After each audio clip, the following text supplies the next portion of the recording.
The day before my daughter's wedding, I overheard her fiancé whispering maliciously to her father, "Tomorrow I'll humiliate this old man in front of all the guests and show him who's boss." His words struck me like a knife in the back. I didn't go to the wedding. The next day it didn't take place because... Before we continue, please subscribe to the channel and let us know where you are listening in the comments. The fork hesitated halfway to Clifford's mouth when I mentioned the final payment. Just a fraction of a second, but I caught it. 30 years running a restaurant supply business teaches you to read people across a table. The chef who's about to back out of an order, the owner stretching credit past breaking. Clifford recovered smoothly, that investment broker smile sliding back into place. "$85,000 is incredibly generous, Ellis," he said, setting down the fork to reach for Maya's hand. The gesture looked rehearsed. "Royal Palms Resort doesn't come cheap." Maya practically glowed. "Dad, the venue is perfect. The terrace overlooks the entire valley. Saturday's going to be magical." I refilled the wine glasses, watching Harold Brennan's eyes drift toward the Navajo rug on the wall behind me. Not admiring, appraising. His gaze moved to the bronze sculpture on the sideboard, lingered on the frame of my late wife's portrait, cataloging values like a claims adjuster after a fire. "Your father's been very generous indeed," Harold said, still looking at the artwork. "Restaurant supply, that's quite a practical business. Dependable." The word landed with weight. Practical, dependable, not impressive, not respected. Clifford leaned back in his chair with the ease of someone who'd never questioned his place in the world. "Not everyone needs to work in high-end real estate development to make a living. Someone has to supply the dishes, right?" He laughed, light, dismissive, the sound you'd make about a child's career choice. 30 years building relationships with restaurant owners across Arizona, I said, keeping my voice level. "Honest work." Maya jumped in, missing the undercurrent entirely. "Dad knows every chef in Phoenix. They all call him first when they need equipment." "I'm sure they do," Clifford said, and that smile never wavered. The conversation drifted back to wedding details. Maya spread the seating chart across the table, pointing out where relatives would sit, which friends were traveling from out of state. 120 guests. The florist's final consultation scheduled for Wednesday. The band confirmed. Every detail perfect. My phone buzzed. Jorge, my supplier from Tucson, returning my earlier call about the commercial oven order. "Excuse me," I said, standing. "Business, I'll take it outside." The terrace doors opened with a soft click. August heat still radiated from the stone pavers despite the evening hour. Phoenix spread below, lights beginning to sparkle as dusk deepened.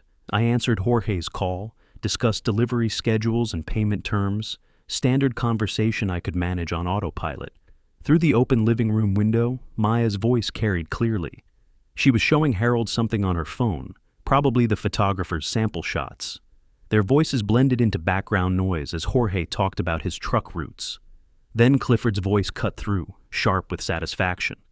"The old man really fell for it. I was expecting 60,000 maximum."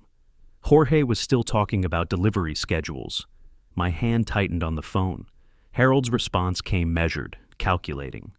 "He's sentimental about her. That makes him easy." "Saturday during the toasts," Clifford continued, and I could hear the grin in his voice. "I'll put on a show. He'll learn who's really in charge here." Laughter. Both of them. Jorge asked me a question about invoice dates. I had no idea what he just said. "Let me call you back," I managed, and ended the call. Inside, Maya was saying something about the honeymoon in Cabo, her voice bright with joy, completely unaware that 15 feet away, through an open window, her future husband was discussing her father like a mark in a con. I stood frozen on the terrace. The phone hung loose in my hand. The city lights blurred slightly, my eyes adjusting to darkness, I told myself. Not anything else. Through the window, I could see Clifford's profile. He'd picked up his wine glass, was swirling it casually while he talked. Maya touched his shoulder, said something I couldn't hear. He turned to her, and the contempt vanished like someone had flipped a switch. Pure adoration on his face. Performance perfected. The desert night pressed around me. Somewhere in the distance, traffic hummed on the interstate. A helicopter crossed overhead, probably heading to one of the hospitals. Normal sounds, normal evening. Everything normal, except the conversation I'd just overheard. Inside, Maya laughed at something Harold said. The sound carried pure happiness, The kind you can't fake. She had no idea. None. My jaw ached. I was clenching it hard enough to crack teeth. The phone was still in my hand. Jorge would be wondering why I'd hung up so abruptly. I should call him back, finish the conversation about ovens and delivery routes. Business as usual. Except nothing about this evening was usual anymore. Clifford said something else, too quiet to catch. Harold responded, their voices dropping into conspiratorial tones. Planning, scheming, in my house, at my table. After eating the dinner I'd prepared, Maya called out, "Dad, everything okay out there?" I looked down at the phone. The screen had gone dark. My reflection stared back from the black glass. A 64-year-old man standing alone in the dark while inside, his daughter's future husband plotted against him. "Fine," I called back. My voice came out steady. Years of business negotiations, of hiding reactions during tough deals, paid off. Just finishing up. But I didn't move, couldn't move. The terrace stone was solid under my feet, the railing cool under my palm when I finally reached out to steady myself. Inside, I could hear them talking again. Wedding flowers, guest accommodations, Saturday's timeline. Saturday, 5 days away. The night air tasted like copper. Or maybe that was just my mouth, dry from breathing too shallow. I made myself inhale slowly, counting to 4, then exhaled. Again. A third time. Control returned in increments. Harold's voice drifted through the window again, low and instructional. Humiliate him in front of everyone. Show them his money is all he's worth. After that, he'll be more flexible with finances. I've already written the speech. Clifford sounded pleased with himself. When they hear me mock his accent and his peasant work with dishes for diners, everyone will know who the real man is here. My accent. I'd worked in Texas kitchens at 16, learned English from line cooks and waitresses, kept traces of that border drawl even after 48 years. Never thought about it much. Maya said it made me sound warm. Apparently, Clifford had other thoughts. I looked at my phone again. The screen had locked. Jorge's name was gone. Reality was this terrace, this moment, this choice. 3 more breaths. Then I straightened my shoulders and walked back inside. "Sorry about that," I said, sliding the terrace door closed behind me. "Supplier issue. You know how it is." "Business never sleeps," Harold said, setting down the frame photograph he'd been examining.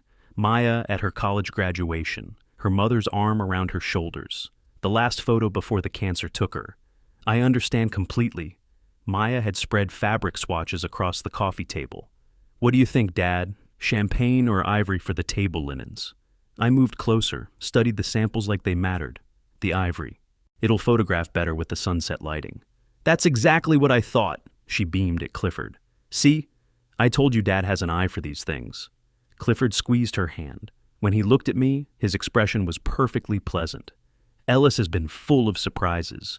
20 more minutes of wedding discussion, the rehearsal dinner on Friday, transportation for out-of-town guests, last-minute alterations on Maya's dress. I participated, commented, agreed.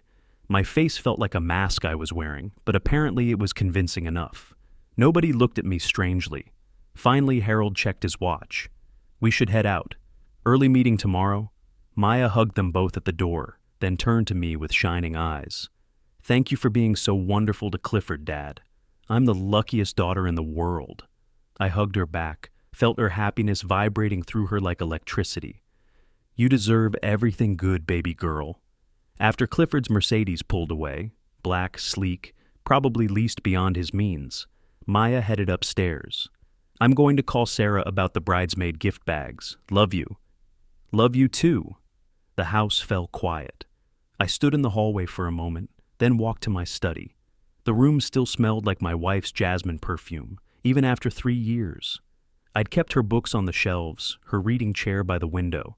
Sometimes I sat there and pretended she might walk in, ask about my day, offer the perspective that always cut through confusion. Tonight I took my own chair at the desk instead, pulled out a legal pad and wrote down everything I'd heard, word for word, while it was fresh. The old man really fell for it. Humiliate him publicly, mock his accent, peasant work with dishes. Who's really in charge? My hand was steady as I wrote. That was something at least. I picked up my phone 4 times to call Maya's room. Twice I got as far as selecting her contact. Each time, I set the phone down. What would I say? Your fiancé is using you to get to my money? I overheard him planning to humiliate me at your wedding? She'd think I was jealous, controlling, trying to sabotage her happiness. She'd defend him, choose him, and I'd lose her in the process. Confronting Clifford directly was no better. He'd deny everything, or spin it somehow, or, worse, accelerate whatever scheme he was running. They'd adapt, get more careful, do damage before I could stop them. I made coffee around midnight, came back to the desk, stared at my notes. The photograph on my desk showed Maya at 8, gap-toothed and grinning, holding up a fish she'd caught on our camping trip. Her mother stood beside her, laughing. We'd been happy then. Uncomplicated happy. Maya deserved that happiness now. Real happiness, not the counterfeit version Clifford was selling, which meant I needed information, facts, evidence, ammunition. The coffee went cold in the cup. I made another pot around 3 in the morning. Outside, the city lights had thinned to scattered constellations. The sky was still dark, but beginning to pale at the edges when I finally knew what to do. David Morrison. My attorney for 20 years, handled my business contracts, my wife's estate, Maya's trust fund, careful, thorough, and discreet. I pulled out my phone again, looked up his office number. He wouldn't be there until 9, but I could leave a message, or wait until morning and call him directly. If I tell her now, she'll think I'm trying to sabotage her happiness. She'll choose him. I need a different approach. The words had been circling my mind for hours. Now they settled into certainty. They want to play games with my family? Then we play by my rules.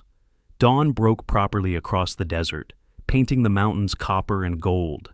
Light spilled through my study window, illuminating dust motes in the air, catching the edge of my wife's photograph. She smiled out at me from the frame, frozen in a moment before everything got complicated. I looked at Morrison's number on my phone screen. Tuesday morning, the wedding was Saturday. 4 days to work with. My thumb hovered over the call button as the sun climbed higher, transforming the sky from gray to blue. The city began waking below, traffic sounds increasing, the rhythm of a normal day beginning for everyone else. I set the phone on the desk. Morrison's office wouldn't open for another 3 hours. Time enough to shower, eat something, rehearse what I needed to say without revealing too much, too fast. Time enough to become someone I'd never been before. The coffee had gone cold again.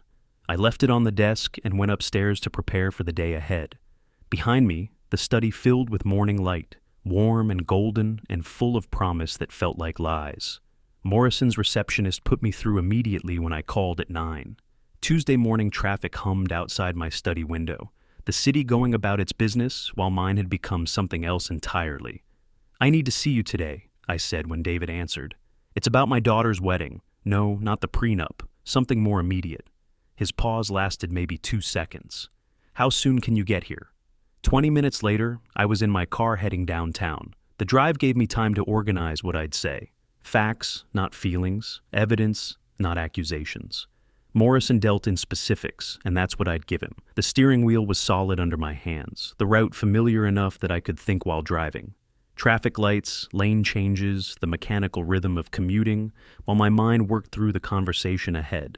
His office occupied the 14th floor of a steel and glass tower near the courthouse. The space reflected his practice, successful but not ostentatious. Leather chairs worn comfortable, certificates arranged chronologically on the wall, desk organized into precise quadrants. Morrison himself was my age, maybe a year younger, with the careful demeanor of someone who'd spent decades keeping other people's secrets. We'd worked together on my wife's estate, Maya's trust fund, business contracts that seemed simple in retrospect. "Tell me what happened," he said after closing the door.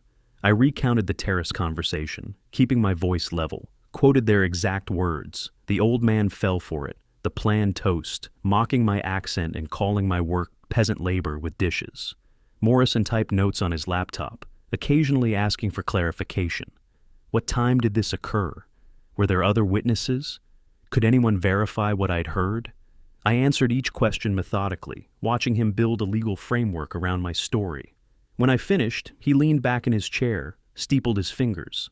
"Ellis, the smart move is defensive. Update your estate plan, create irrevocable trusts, make yourself a less attractive target. I don't want to hide from them. The words came out harder than I intended. I want to know exactly who they are. Full financial picture. Use whatever connections you have. Morrison's expression shifted. Lawyer calculating ethical boundaries. There are lines I can't cross. But if we're investigating potential fraud against a client? I waited, watching him process the distinction. That's different, isn't it? He was quiet for a moment, then reached for his phone. I can make some calls. Give me 24 hours. The rest of Tuesday passed in careful routine. I went to Southwest Restaurant Supply, reviewed purchase orders, called 3 restaurant owners about equipment installations, normal operations. My assistant Patricia asked if I was feeling well. I must have seemed distracted. I assured her everything was fine, just wedding stress. She laughed, said her daughter's wedding had nearly killed her. The conversation felt surreal, small talk floating above the calculations running constantly through my head.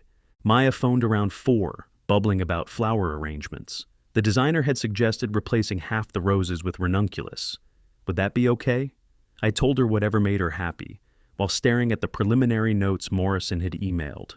Credit checks pending. Licensing board searches initiated. State regulatory databases being accessed. Professional inquiries through appropriate channels. Wednesday crawled. I approved an order for industrial refrigeration units. Met with a chef opening a new tapas place in Scottsdale. Attended a supplier lunch I'd scheduled weeks ago. Small talk about monsoon season and Cardinals preseason felt like dialogue from another life. Around me, people discussed inventory turnover and equipment financing, while I checked my phone every 20 minutes for Morrison's update. He called at 6 Wednesday evening. My office. I have what you asked for. The traffic was lighter heading downtown this time. Sunset painted the buildings copper and gold, that brief gorgeous moment before desert darkness fell. I found parking in the structure beneath Morrison's tower, took the elevator to 14. The office was quieter now, most attorneys gone for the day. Just Morrison and the cleaning crew working through the floors. He'd printed everything, organized it in manila folders like evidence for trial. Professional thoroughness I'd always appreciated. Clifford's drowning in debt, he said, sliding the first folder across his desk. Credit cards total $43,000. Auto loan $28,000 overdue. His real estate commissions barely cover his lease payments and bar tabs. Last year's income was $62,000 gross. This year's tracking even lower. The numbers painted a picture of someone living expensively on inadequate income. Mercedes lease, Scottsdale apartment in a luxury complex, country club membership. All facade, nothing sustainable. The second folder held the real weapon. Harold lost his broker license 3 years ago. Investment fraud complaints, misrepresenting returns, unauthorized trading. The board revoked his license after the 3rd complaint. He's been living off what he can scrape together ever since. Unlicensed consulting, cash transactions, nothing traceable or legitimate. I studied the documentation. Arizona Corporation Commission letterhead. Dates, case numbers, formal language of regulatory punishment. All official. All public record. Morrison had highlighted the key findings: fiduciary violations, client complaints, board determination. The language was careful, legal, damning. They're not just opportunistic, Morrison continued, watching me absorb the information. They're desperate. Your daughter's wedding is their financial rescue. I gathered the folders, thanked him for his work. He reminded me about defensive options, trusts, restrictions, legal barriers that would protect my assets moving forward. I nodded but didn't commit to anything. The folders felt substantial under my arm as I walked to the elevator. Evidence of who these people really were. Back home, I spread everything across my study desk. Credit reports with their columns of debt, interest rates, minimum payments barely made. The licensing board decision with its careful language about fiduciary violations and investor harm. Both men building lives on borrowed money and borrowed credibility, sustaining illusions that couldn't last. The pattern was clear now. Not just a scheme, a necessity. They needed Maya's wedding the way a gambler needs one last bet to cover previous losses.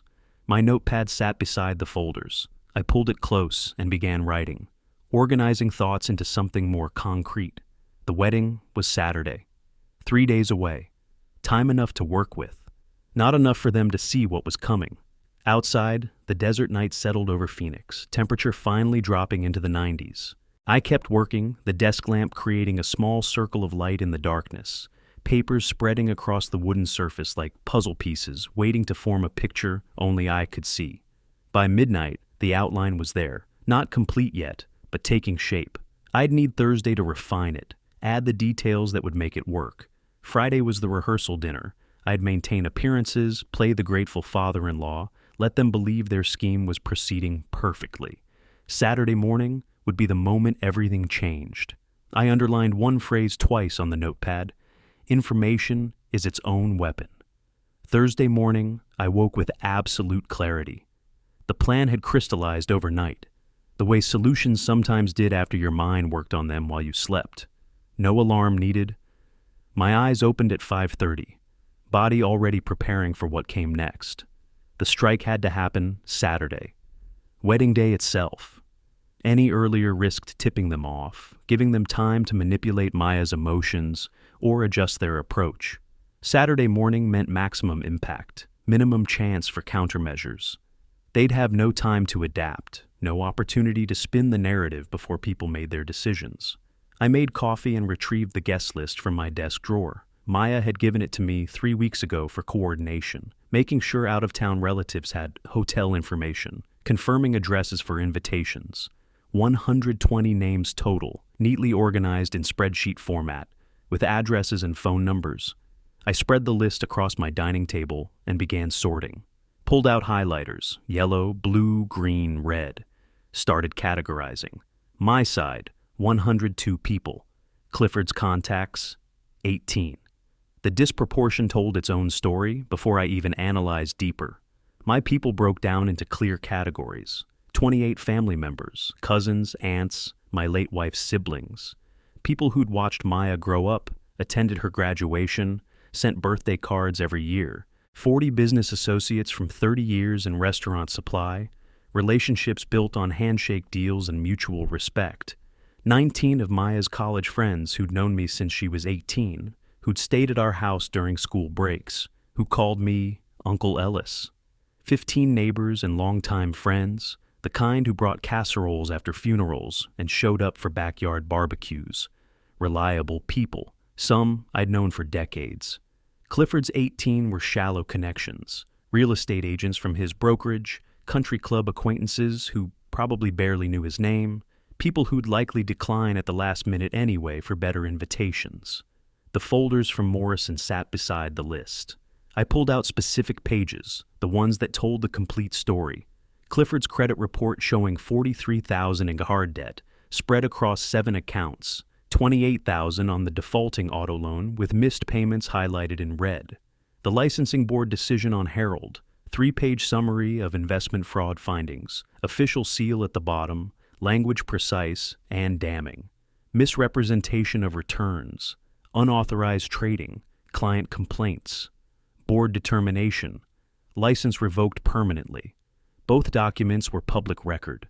Morrison had verified that twice, made me repeat it back to him. Sharing public records wasn't defamation or harassment. It was information distribution, protected speech, completely legal. But I needed a library computer. Home IP address would be traceable if anyone looked hard enough. If Clifford or Harold got desperate enough to involve investigators, public access meant anonymity, protection, plausible deniability. The main branch on Central Avenue had free Wi-Fi and dozens of computers. I drove over around 2, found a terminal in the back corner, away from the children's section and the reference desk. Created a new email account with a generic name. Nothing connected to me or Maya or the wedding. Took 15 minutes to set up properly, choosing security questions with false answers, using a password I'd never used elsewhere. Then I drafted the message, wrote it 4 different ways before finding the right tone. Too emotional made me sound unhinged. Too cold made me sound calculating. The balance needed to be concerned but factual, worried but rational. Before attending today's wedding, you should know these facts about the groom and his father. I share this out of concern for the bride's family. Then the specifics. Clifford's $71,000 in documented debt. Harold's revoked license for misleading investors, No editorial comments, no accusations of character or intent. Just facts with documentation attached. Let people draw their own conclusions. I read it aloud twice at the library computer, voice barely above whisper, removing anything that sounded bitter or vindictive. Changed, "you should be aware," to "you should know," less confrontational. Removed fraudulent behavior and replaced it with licensing board findings. More neutral, equally damning. The tone needed to be concerned citizen, not aggrieved father, someone sharing information, not seeking revenge. Back home with the draft saved on a USB drive, I built the distribution list carefully, opened a spreadsheet, started checking names, excluded Maya's 7 closest friends, too likely to call her immediately, too emotionally invested to make rational choices.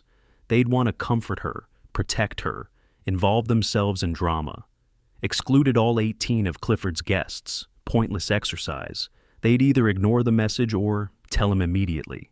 Targeted my own family members, business contacts, and distant friends. People who'd make quiet decisions rather than create drama. People who'd weigh the information privately, consider the implications, then send polite regrets. Prior commitments discovered, sudden illness in the family, unexpected work emergencies. The kinds of excuses that were impossible to argue with, that allowed graceful exits without confrontation. 95 recipients, enough to empty that venue without explanations, without accusations. Just absence where presence had been expected. Morrison called while I was finalizing the list, his office number showing on my screen. "You're being careful with those documents?" "Public record," I reminded him, keeping my voice steady. "You said I'm legally clear to share them. As long as you frame it properly." He paused, and I could hear him considering whether to ask the next question. "What are you planning, Ellis?" "Just making sure people have complete information before they spend their Saturday at my daughter's wedding." He didn't ask for details. Lawyers learned when to stop questioning, when client confidentiality meant accepting gaps in knowledge. "If you need anything else, call me." Thursday evening, everything was ready. Email drafted and saved, documents attached, 2 PDFs, both under 5 megabytes, professionally formatted, completely legitimate. Distribution list created and verified. Every address double-checked against the original guest list Maya had provided, ensuring accuracy, avoiding accidental errors that might expose the source. I set up a scheduled send feature for Saturday morning, 6 a.m., early enough that most people would read it before getting ready for the ceremony. Late enough that Clifford couldn't pivot or improvise a response, couldn't call an emergency meeting with Maya to spin the situation, couldn't create counter-narrative. The timing was everything. The weapon was loaded, finger on the trigger, just needed to wait for the right moment. I set my phone alarm.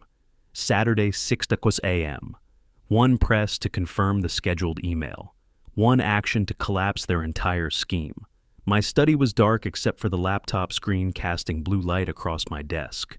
I closed it slowly, watched the light disappear, let my eyes adjust to darkness. The phone sat on my desk, alarm displayed clearly. 2 days away. These people had walked into my home, eaten my food, pretended affection for my daughter, while planning to humiliate me publicly in front of everyone I knew. They'd calculated wrong, underestimated who they were dealing with. Mistaken quiet for weakness, generosity for stupidity. 2 days. Then they'd understand that my family isn't prey. Friday morning started ordinary. I was reviewing quarterly supplier contracts when Patricia, my assistant, appeared in the doorway looking puzzled. "Clifford Brennan's here. No appointment." I kept my expression neutral. "Send him in." He entered wearing confidence like an expensive cologne, suit pressed sharp, smile practiced, energy suggesting this wasn't about small talk. I gestured toward the visitor's chair across from my desk. "Ellis, hope I'm not interrupting." He settled in without waiting for confirmation. "Wanted to discuss Maya's gift, but actually, there's an opportunity I'd hate for you to miss." The pivot was smooth, rehearsed. I leaned back in my chair, gave him room to perform. "Retail complex in Chandler." He slid a glossy prospectus across my desk. "I have inside information. The area is exploding. 150 gets you in. Double your money in 12 months, guaranteed." I picked up the prospectus, flipped through pages showing architectural renderings and market projections. The numbers were optimistic to the point of fantasy. Interesting timing. Family should help family prosper, right? His smile widened. This is the kind of deal I'd only offer someone I trust completely. Someone you're marrying into for money, I thought, whose daughter you're planning to humiliate tomorrow. Let me think about it after tomorrow, I said, setting the prospectus aside. Once we're officially family, we can discuss these opportunities properly. His confidence visibly inflated. Hook set, fish caught, that's what he was thinking. I could see it in how he relaxed into the chair, how his smile became genuine for the first time since entering. Take your time. Monday we'll talk details. He stood, extended his hand. I shook it, felt him squeeze slightly too hard. Establishing dominance. See you tonight at rehearsal. After he left, I sat staring at the prospectus. $150,000, not even waiting until after the wedding. The desperation was showing through the polish. That evening, Royal Palms Resort glowed under landscape lighting. The ceremony space had been transformed, white chairs arranged in precise rows, floral arrangements already positioned for tomorrow, string lights creating artificial stars overhead. Elaborate, expensive, exactly what Maya had dreamed about. I stood to the side, watching Clifford work the small crowd of immediate family and wedding party. He was good at this, charming, funny, commanding attention. Maya's bridesmaids laughed at his stories. Her cousins seemed genuinely taken with him. But when Maya turned to discuss something with the wedding coordinator, Clifford's eyes found mine. The charm vanished for half a second. Pure contempt, undisguised. Then Maya touched his arm, and the mask snapped back into place. Harold Brennan arrived 20 minutes late in a black Mercedes that screamed rental luxury. He emerged making a production of handing keys to the valet, over-tipping with what was probably his last cash. Overdressed in a suit too heavy for August, Arizona, he approached me with exaggerated warmth. Ellis, magnificent venue. He gestured expansively. This place must have cost a fortune. Smart investment, though. Maya's happiness is priceless. Family takes care of family, right? There it was again. Family takes care of family. The refrain they'd clearly coordinated, the pitch they'd practiced. We do what we can, I said neutrally. Harold's eyes cataloged details, the venue's square footage, the quality of the sound system being tested, the imported flowers. Calculating, always calculating. I wondered what total he was arriving at, what percentage he thought he could eventually extract from me. The rehearsal itself was brief. The coordinator walked everyone through positions and timing. Maya glowed, making small adjustments to where people would stand, when music would cue. She was in her element, organizing, perfecting, creating the moment she'd imagined since childhood. When it ended, she found me near the garden entrance. Thank you for everything, Dad. She hugged me tightly. Tomorrow's going to be perfect. I'm the luckiest daughter alive. I held the embrace slightly longer than usual, memorizing the weight of her trust. She didn't notice. Her mind was already racing ahead to tomorrow's timeline, final preparations, 1,000 small details only brides track. Get some rest, I told her. Big day tomorrow. Driving home through Phoenix's Friday night traffic, I counted hours. 10 until the email sent, 16 until the ceremony. The numbers ticked down like a countdown on a device I'd built and armed and hidden where only I could see it. Tomorrow morning, 6 a.m. I pulled into my driveway, cut the engine, sat in darkness for a moment. Through my living room window, I could see the desk lamp in my study, the computer waiting, everything prepared, just needed morning to arrive. Inside, I didn't bother with lights. Walked straight to the study, looked at the laptop closed on the desk, checked my watch, 11:30 p.m., 6.5 hours. Tomorrow they'd learn what happens when you target my family. Saturday morning, 6 a.m. I'd been awake since 5, hadn't needed the alarm. The house was silent, dawn still 30 minutes away. My study felt isolated from the rest of the world. Just me, the computer, and a decision that couldn't be unmade. I opened the laptop, pulled up the anonymous email account. The message sat in drafts exactly as I'd left it Thursday night. Subject line, information regarding today's wedding, Clifford and Harold Brennan. Body text, calm, factual, concerned. 2 attachments. Clifford's credit report showing $71,000 in debt. Herald's licensing board decision documenting fraud and revocation. 95 recipients loaded in the distribution field. Family members, business partners, friends who'd known me for decades. People who'd make their own judgments based on facts presented. The cursor hovered over send. I thought about Maya, probably still asleep in her apartment, dreaming about her perfect day. About Clifford and Harold, confident their scheme was proceeding flawlessly. About the wedding in 10 hours, the venue prepared, the caterers arriving, the photographer setting up. Click. Message sent to 95 recipients. I closed the laptop. No going back now. The information was spreading through networks I'd carefully mapped, reaching people who'd read it over morning coffee, process implications, make quiet decisions.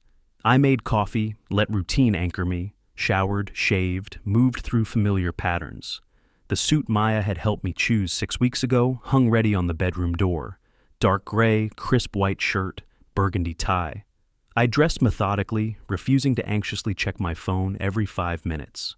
At 7:30, I sent secondary messages through encrypted messenger to my late wife's closest relatives. Patricia Walsh, her sister. Marcus, her brother. 6 others from that inner circle. Same documents, but with personal note. I discovered this information recently, thought you should know before attending today. Then waiting, coffee, newspaper I didn't really read, clock moving slower than physics allowed. 10:15 a.m., the phone vibrated. Text message from Robert Chen, business partner for 12 years. Ellis, not feeling well this morning. Don't think I can make the ceremony. Sorry to miss it. I type back immediately. Take care of yourself. We'll miss you, but health comes first. Another vibration. Janet Morrison, David's wife, longtime friend. Unexpected conflict came up. Won't be able to attend. Give Maya our love. Will do. Hope everything works out. By 11 a.m., 15 cancellations had arrived. Each one polite, indirect, carefully phrased to avoid stating real reason. American social convention perfected. Nobody wanted confrontation. Everyone wanted plausible excuse. I responded to each with understanding and sympathy. Performed concern without revealing knowledge. The responses had to be genuine sounding, nothing suggesting I knew why they were really canceling. 11:40 a.m., my phone actually rang. Patricia Walsh. I let it ring twice before answering. Patricia, good morning. Ellis, her voice carried careful concern. Did you receive any concerning information about Clifford and his father this morning?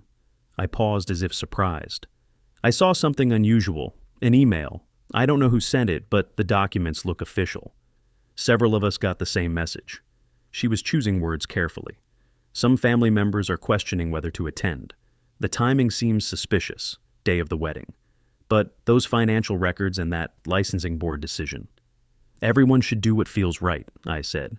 If people aren't comfortable attending, I understand completely. Maya will understand too. You don't sound surprised by the information. Sharp. Patricia had always been sharp. I'm as confused as anyone, I said, keeping my tone steady. But the documents appear legitimate. I can't tell people to ignore them. She was quiet for a moment. Several cousins are deciding not to come. They're concerned about the situation. That's their choice to make. I appreciate you calling. After we hung up, I sat holding the phone.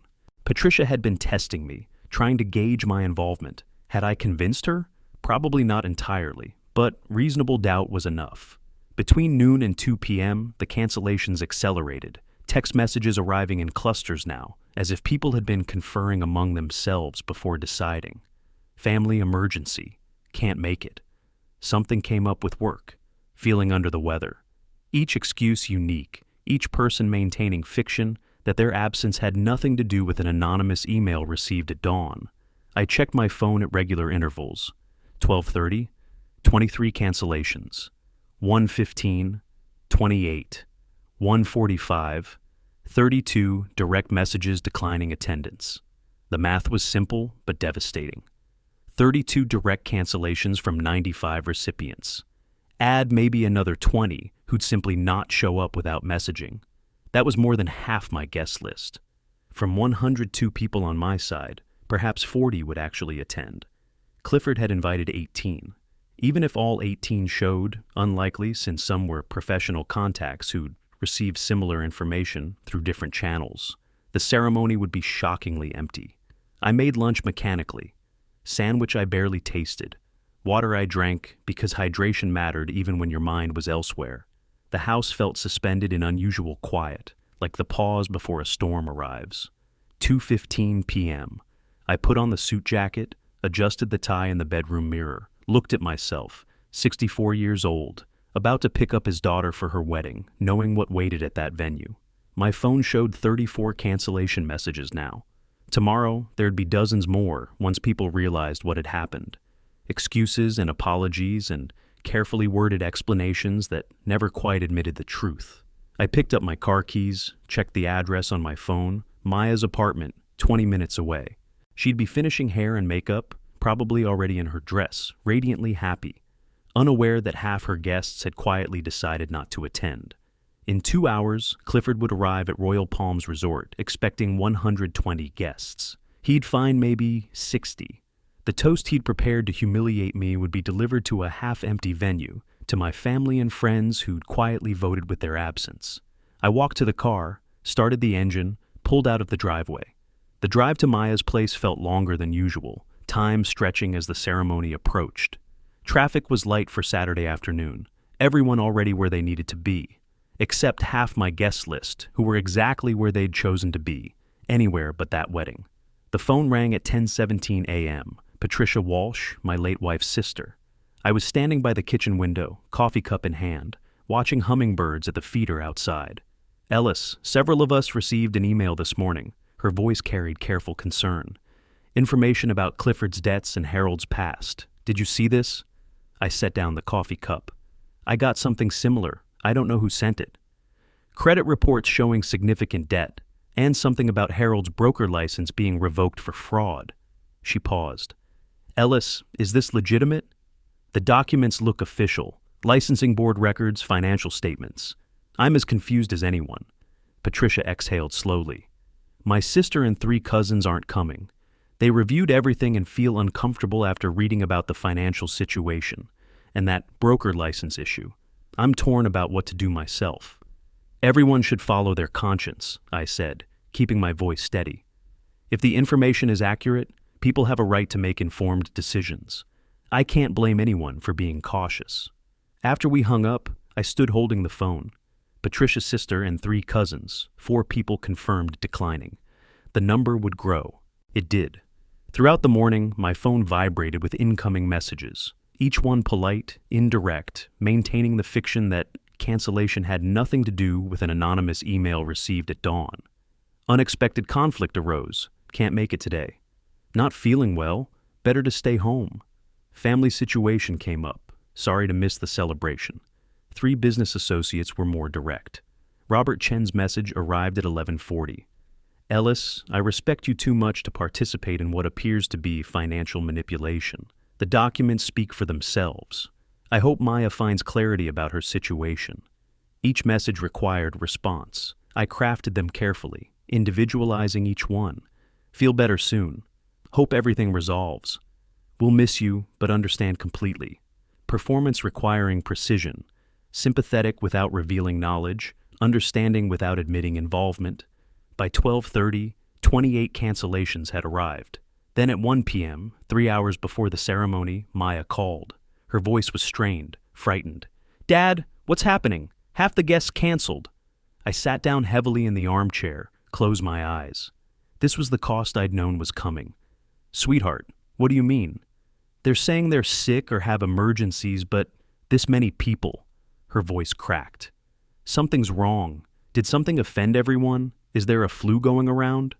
It's unfortunate timing, I said gently. Could be seasonal illness or just bad luck with scheduling. But what if something's wrong with the wedding? What if people know something I don't? The desperation in her voice made my chest tighten. My daughter, confused and scared on what should be her happiest day. Because of me. Because I'd chosen this path. Nothing's wrong with you or your happiness, I told her. Sometimes things just happen. The people who love you most will be there. That's what matters. You promise everything's okay? Focus on marrying the man you love, I said, the lie heavy in my mouth. The day will be beautiful. After hanging up, I set the phone on the table and stared at it for 30 seconds. Allowed myself that moment, the weight of lying directly to my daughter's face, hearing her pain and offering false comfort. Then I stood, reminded myself why I was doing this. Short-term distress to prevent long-term devastation. Protecting her from years of manipulation and financial exploitation. A wedding day's confusion versus a lifetime of being used. The calculation held. Barely, but it held. I checked my appearance in the bedroom mirror.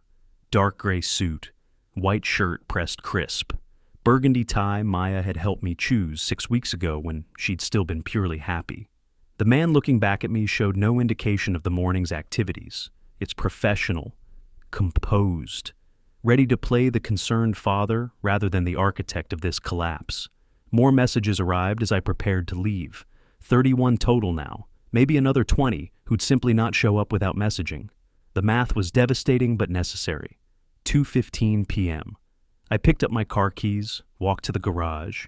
The drive to Maya's apartment would take 20 minutes. She'd be finishing final preparations. Hair, makeup, the dress she'd chosen after visiting 17 boutiques, still believing in the fairy tale that was crumbling beneath her. My phone buzzed again as I backed out of the driveway. Unknown number. I glanced at the screen, then ignored it. Focused on the road instead, on the traffic that seemed lighter than usual for Saturday afternoon. The worst part, lying to her face, came now. Everything until this moment had been strategy and execution. Moves on a board. But walking into Maya's apartment, seeing her ready for a wedding that half the guests had abandoned, maintaining the fiction that I had nothing to do with it, that required something different than strategy. That required burying what remained of my guilt deep enough that it wouldn't show in my eyes. I drove north on Central Avenue, turned east toward her complex. The afternoon sun blazed down, Phoenix in late summer, showing no mercy. Traffic lights seemed to take longer than usual, each red signal another minute to prepare the performance I'd need to give. Maya's apartment building appeared ahead, 3-story stucco painted desert tan, palms lining the parking lot. I pulled into a visitor space, cut the engine, sat for a moment with hands on the steering wheel. 2 hours until ceremony. Time to face my daughter and pretend I didn't know why her wedding was falling apart. I got out of the car, locked it, walked toward her building. Each step felt heavier than the last, but my face showed nothing but a father's love, ready to support his daughter on her important day. 2 p.m., Clifford Brennan stood in front of his bathroom mirror, adjusting his tie when his phone chimed. He glanced at the screen. Jeff Martinez, one of his real estate colleagues, invited to the wedding. The message was brief. Screenshot attached, 3 words of text. What is this? Clifford opened the image. Email header filled the screen. Information regarding today's wedding, Clifford and Harold Brennan. His thumb swiped down, revealing body text. Factual tone. Concerned citizen sharing documents. Attachments listed below. Credit report summary. Licensing board decision. His face went hot, then cold. Someone had investigated them. Someone had compiled their financial catastrophe into neat PDFs. Someone had distributed this information to wedding guests on the wedding day itself. Only one person had motive and means. Clifford's hands shook as he scrolled through contacts, hit Harold's number. His father answered on the second ring. Did you get it? Clifford's voice came out tight, controlled rage barely contained. Get what? Then Harold's tone shifted, recognition dawning. Wait, someone just asked me about... Yes, I saw something. A colleague forwarded, someone sent out our financial information. Clifford paced his apartment, free hand clenched into fist. Credit reports, your license thing, everything. It went to the wedding guests. Who else could have done this? Harold's panic was audible through the phone. That's scheming. He's been investigating us. He planned this whole thing. We need to deny everything. Say the documents are fabricated. Fabricated? They're from the licensing board. They have official seals. Then we claim identity theft, financial fraud, someone's trying to sabotage. It's Ellis. Clifford slammed his fist against the wall. That pathetic old man figured it out somehow. He's destroying my wedding. Calm down. Think strategically. We need... Clifford ended the call. Strategy was over. His wedding was collapsing, his scheme exposed, and his ego demanded confrontation. He grabbed his car keys and headed for the door. 15 minutes later, he pulled into Ellis's driveway, parking askew, not bothering to straighten the wheels. The front door was unlocked, almost like Ellis was expecting him. Clifford burst through without knocking. Ellis sat in the living room armchair, dressed in wedding attire, legs crossed, hands folded. Completely calm. That infuriating calm that made Clifford's rage spike higher. "You did this!" Clifford's voice filled the space. "You sent those emails and destroyed my wedding. You pathetic old man. You couldn't stand that your daughter chose someone better than you." Ellis didn't stand, didn't move, just looked at Clifford with flat, cold eyes. "I didn't send anything," Ellis said, voice level. "But if truthful information about $71,000 in debt and your father's fraud history reached people, perhaps someone thought they deserved to know." "You have no proof Monday night," Ellis cut him off, still not moving from the chair. "I was on the terrace. You and Harold were in the living room. You said you'd humiliate me during toasts, mock my accent, call my work dealing with dishes for diners. You said everyone would know who the real man is." Clifford felt the blood drain from his face. You were listening?" Every word. The old man really fell for it. Remember saying that? How you expected 60,000 maximum? How Saturday during the toast you'd put on a show? Ellis's expression didn't change. "Should I continue?" The room tilted slightly. Clifford's prepared accusations dissolved. Ellis had known from the beginning, had been planning this while Clifford thought he was playing him. "So, before you threaten me," Ellis continued, "consider carefully. Do you want Maya to hear exactly what you said about her father? The contempt in your voice when you called me an easy mark? When you discussed establishing dominance through public humiliation? She won't believe, she'll believe me. I'm her father. I've never lied to her about anything important." Ellis finally stood, not aggressively, just straightening to full height. "And those documents you're so angry about? Public record, credit reports obtained legally through my attorney, licensing board decisions available to anyone who requests them. Nothing defamatory, just facts." Clifford's mind raced for leverage, found nothing. The email was legal, the information was accurate, and Ellis had overheard the conversation that revealed their entire scheme. "You can't do this," Clifford said, but it came out weak. "I'll get lawyers. I'll sue for what? Sharing public information? Good luck." Ellis moved toward the front door, subtle indication that Clifford should leave. "Call your lawyers. Explain why you targeted my family for financial exploitation. Tell them how you plan to humiliate me in front of 120 guests to establish control over future money extraction. I'm sure they'll be fascinated." Clifford opened his mouth, closed it. No response existed that wouldn't make things worse. "Here's what happens now," Ellis said. "You can continue with the wedding if Maya still wants to. But you and Harold? You don't get a dime from my family beyond what I've already paid.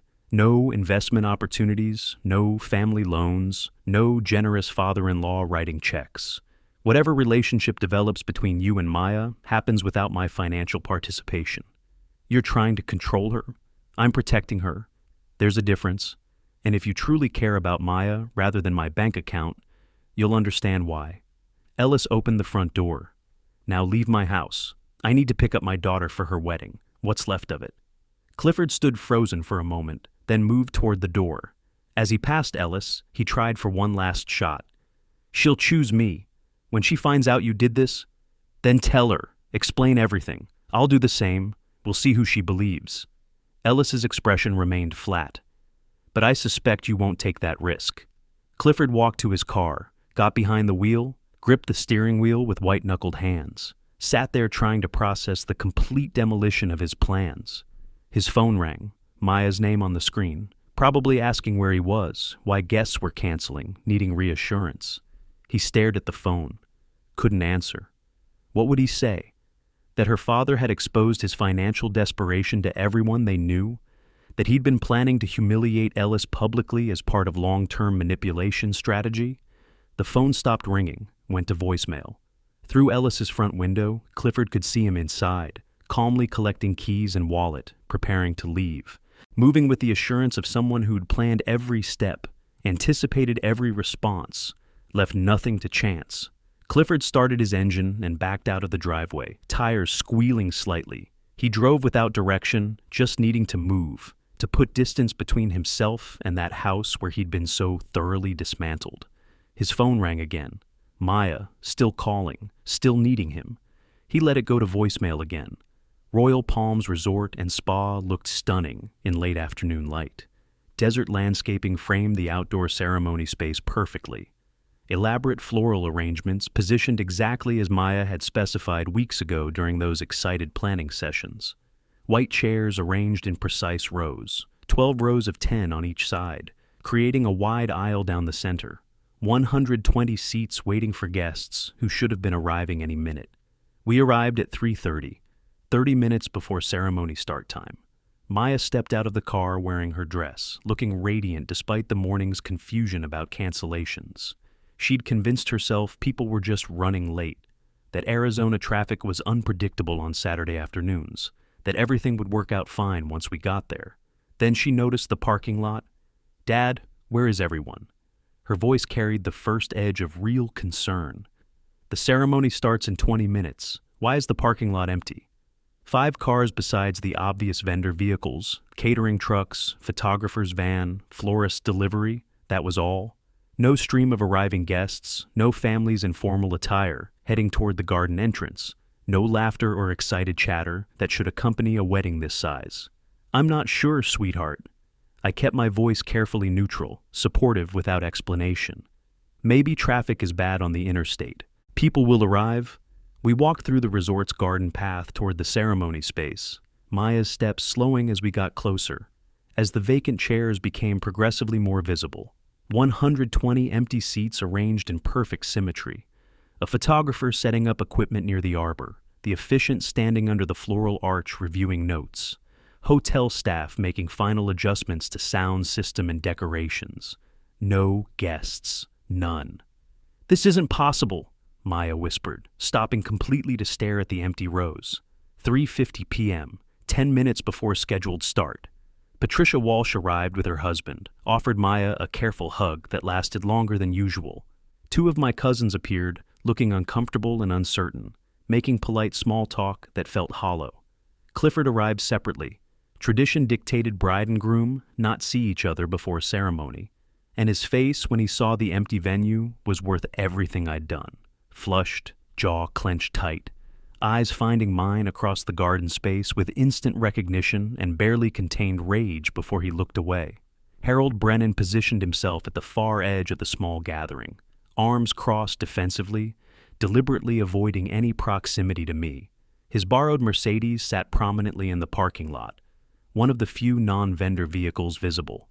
2 distant relatives of Clifford's showed up, looking genuinely confused by the sparse attendance, whispering to each other. 4 p.m. Ceremony scheduled to begin. 22 people total. Maya and myself, Clifford and Harold, Patricia and her husband, plus 2 other relatives of mine, 2 of Clifford's connections, the hotel staff and vendors filling out the rest, in a space meticulously designed and decorated for 120. "Nobody's coming." Maya's voice rose, panic edging in. "Look at this place. We planned for 120 people. There are 20 of us. Something's terribly wrong." The officiant approached us, clearly uncomfortable with the situation. "Should we postpone until we understand the issue, or perhaps proceed with those who are here? I apologize, but I'm not sure what the appropriate protocol is for this situation." Clifford's voice came out tight, forced calm, barely containing the fury I knew was boiling underneath. "Let's just get through this. Maya, we'll figure out what happened later. After the ceremony proceeded because no other option existed that wouldn't create even more awkwardness. What was planned as an elaborate hour-long event compressed into 15 brutally awkward minutes. No processional made sense with empty chairs stretching endlessly. The officiant stumbled through standard vows, clearly uncertain about the dynamics unfolding, rushing through familiar phrases that should have been delivered with gravitas and deliberation. Maya's responses came out mechanical, distracted by the absence surrounding us. I stood beside my daughter, watching her dream collapse in real time, watching Clifford realize his carefully prepared toast, his planned moment to establish dominance through public humiliation, would never happen. No audience existed for his performance, Just 24 people scattered across a space built for 6 times that number. The emptiness echoing. The ceremony ended at 4:15. We moved to the adjacent reception area, following the timeline because abandoning it would require decisions nobody was prepared to make. Tables set for 120 guests stretched across the room. Elaborate place settings, custom floral centerpieces matching the ceremony arrangements, food prepared for a crowd that hadn't materialized. The waste was staggering and visible, servers standing idle, bartenders with nobody to serve, a string quartet playing softly for essentially empty space. $85,000 manifest in unused chairs and uneaten appetizers and champagne glasses that would never be raised in celebration. The hotel staff tried valiantly to maintain professionalism, adjusting on the fly, but their expressions showed confusion mixed with pity. The planned timeline, cocktail hour, dinner service, multiple rounds of toasts, dancing until midnight, made absolutely no sense with this attendance. Everything felt hollowed out, stripped of purpose and meaning. Clifford wouldn't look at me. Every time our eyes might have met, he turned away. Harold stood apart from everyone, seething but maintaining silence. They both knew exactly why the hall was empty, but couldn't explain the mass absence without revealing their scheme and confirming what the email had exposed. Maya sat at the head table, still in her beautiful dress, surrounded by vacant chairs that should have held her bridesmaids and closest family members. Her initial confusion had solidified into something harder, more demanding, questions forming behind her eyes. 5:45 p.m. Nearly 2 hours since the abbreviated ceremony concluded, the strain of pretending normalcy had become unbearable for everyone present. Maya stood abruptly. Her voice shook but carried clear determination. Someone needs to tell me what's happening. Why did everyone cancel? What's going on that I don't know about? Patricia Walsh had been sitting 3 tables away, clutching her phone throughout the reception, visibly wrestling with her conscience. At Maya's direct question, she stood slowly, decision made. "Maya, honey, I'm so sorry." Patricia crossed to her, phone extended. "Several of us received this email this morning, early, before dawn. I think you need to see it." She handed Maya the phone. I watched my daughter's face as she began reading.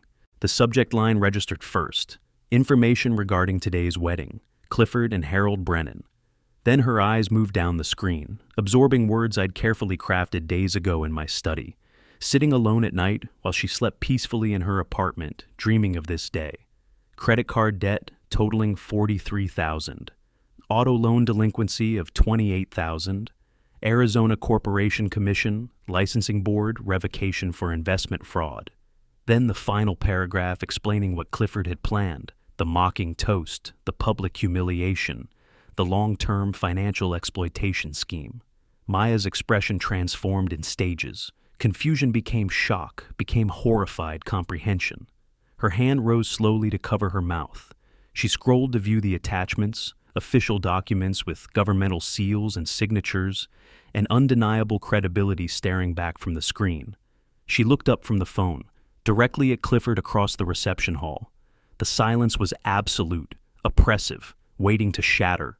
Maya's voice came out steady, despite tears tracking down her cheeks, leaving trails through carefully applied makeup. "Is this true? The debt, the scheme, the plan to humiliate my father in front of everyone?" Clifford stepped forward quickly, hands raised in defensive placation. "Maya, those documents are fake, fabricated. Someone's trying to sabotage us, to destroy what we have. You can't believe anonymous. We were just going to take what we're owed." Harold cut across his son with bitter arrogance, ego overriding any tactical sense or self-preservation instinct.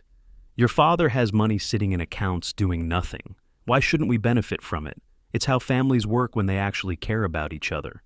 Clifford turned on his father, face draining of color, voice dropping to harsh whisper. "Shut up! Just shut!" But the damage was complete and irreversible. Harold's mercenary admission hung in the reception hall air, confirming everything the anonymous email had suggested, validating every documented claim about their character and intentions. Maya looked at me, searching my face. Her eyes were red from crying, but remarkably clear, focused. "Dad, you knew about this? When did you find out?" I met her gaze directly, kept my voice calm and measured. I overheard their conversation Monday night. After dinner, when I went outside for that phone call, Clifford promised Harold he'd humiliate me during the wedding toasts, establish dominance, then manipulate me financially afterward. I couldn't let them target our family like that. She processed this information in silence, looking back at Clifford, then at the phone still displaying evidence in her hand, then at the empty hall stretching around us.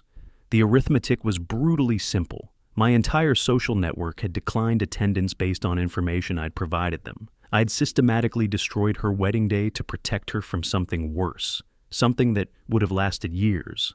Maya twisted the engagement ring off her finger. The motion was decisive, final, no hesitation or second-guessing. She stepped forward and placed the ring in Clifford's palm without ceremony or sentiment, metal clicking against his skin. "We're finished. Both of you, leave this venue, now." Clifford tried to protest, voice rising desperately. "Maya, wait. We can talk about this rationally. There's been a terrible misunderstanding that we can—" "The only misunderstanding was mine." Her voice didn't waver, didn't crack, despite the tears still falling. "Thinking you loved me instead of my father's bank accounts. Thinking this was real. Go away." Clifford looked at me, searching frantically for some argument that might work, some leverage he could still apply. I said nothing, just met his eyes with calm finality, the same expression I'd worn during our confrontation hours earlier. He'd miscalculated everything from the beginning, underestimated an old man who ran a restaurant supply business, assumed money meant stupidity, thought generosity indicated weakness. Now he stood in an empty wedding hall, elaborate scheme exposed to everyone who mattered, reputation destroyed among my entire social and professional circle. The toast he'd written to demean me would never be delivered. The years of financial manipulation he'd planned would never materialize. Harold made a bitter comment about ungrateful people who didn't appreciate opportunities as they gathered their things. Neither father nor son looked back as they walked out through the garden toward the parking lot, toward Harold's borrowed Mercedes and whatever uncertain future waited for them. By 7 p.m., the venue was completely empty. Patricia and the remaining relatives departed with long, sympathetic hugs for Maya, promises to call tomorrow, assurances that she'd done nothing wrong. The hotel staff began the sad work of breaking down decorations, dismantling the elaborate setup that had cost a fortune and served no celebratory purpose whatsoever. Maya and I drove home through Phoenix streets in silence. Not uncomfortable silence, just exhausted, too much to process for coherent conversation.